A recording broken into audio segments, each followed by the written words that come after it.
कुंभ मेला केवल एक धार्मिक आयोजन ही नहीं, बल्कि आत्मशुद्धि, मोक्ष प्राप्ति और आध्यात्मिक ऊर्जा को जागृत करने का अवसर भी देता है। धार्मिक मान्यताओं के अनुसार कुंभ में स्नान करने से पापों का नाश और पुण्य की प्राप्ति होती है। ये धार्मिक आयोजन सामाजिक और सांस्कृतिक समागम का प्रतीक माना जाता है। पौराणिक मान्यताओं के अनुसार कुंभ मेले की कथा की शुरुआत समुद्र मंथन से होती है। अगर आपने समुद्र मंथन की कथा नहीं सुनी है तो आप इसे मेरे चैनल पर देख सकते हैं। लिंक उसका डिस्क्रिप्शन बॉक्स या आई बटन में मैं आपको दे दूंगी, वहाँ पे आप जाके देख सकते हैं। कथा के अनुसार जब समुद्र मंथन हुआ तो उसमें से कई चीज़ें निकली थीं, जैसे कि कामधेनु गाय, विष और आखिर में अमृत का कलश। जैसे ही अमृत का कलश निकला, राक्षस और देवता दोनों पाने के लिए झगड़ने लगे। इस बीच भगवान इंद्र के बेटे जयंत ने अमृत का कलश उठाया और वहां से भाग गए। अब राक्षसों ने जयंत का पीछा किया। इस दौरान 12 दिनों तक देवताओं और राक्षसों के बीच युद्ध चला।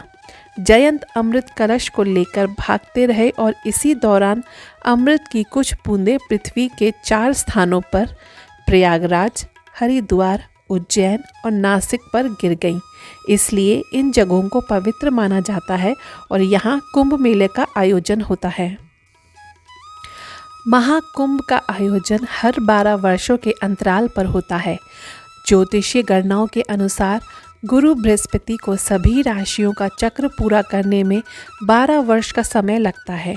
इसके अलावा पौराणिक कथाओं के अनुसार समुद्र मंथन से प्राप्त अमृत कलश को लेकर देवताओं दानवों के बीच जो 12 दिवसीय युद्ध हुआ था, जो पृथ्वी पर 12 वर्षों के बराबर माना जाता है। इसी कारण से प्रत्येक स्थान पर महाकुंभ 12 वर्ष के बाद आयोजित किया जाता है। महाकुंभ का आयोजन केवल 4 स्थानों पर ही होता है, जिसमें प्रयागराज, हरिद्वार, नासिक और उज्जैन शामिल हैं। इसका चयन ग्रह नक्षत्रों की स्थिति के आधार पर किया जाता है। ज्योतिष के अनुसार गुरु, बृहस्पति और सूर्य की विशिष्ट राशियों में उपस्थिति के अनुसार तय होता है कि कुंभ किस स्थान पर आयोजित किया जाएगा।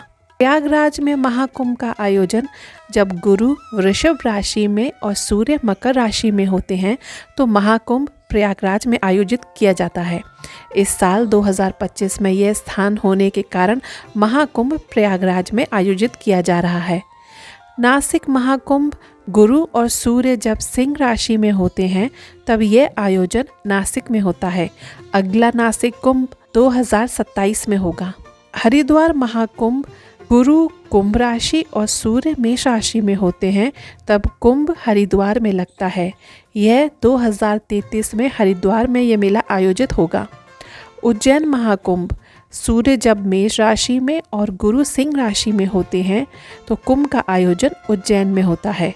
उज्जैन का अगला कुंभ 2028 में होगा।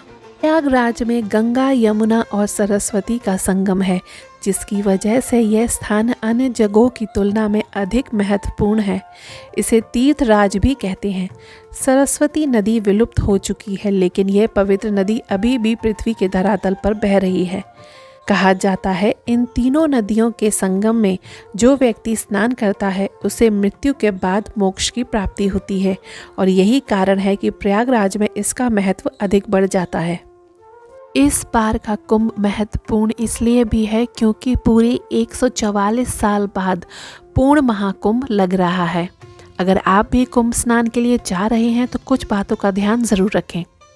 नदियों में अपने कपड़े ना धोएं, पवित्र नदियों को स्वच्छ रखें, किसी पंडित द्वारा बताए गए फालतू का कचरा गंगा नदी में ना बहाएं। इससे आप पाप मुक्त नहीं होंगे बल्कि नए पाप अपने कर्मों में जोड़कर आएंगे। मैंने सोशल मीडिया पर और यूट्यूब पर कई ऐसी सारे वीडियोस देखी हैं जिसमें गंगा मैया को लोटा, नारियल, चुनरी ये सब नदी में डालकर आ रहे हैं। आप ऐसा बिल्कुल भी मत करें।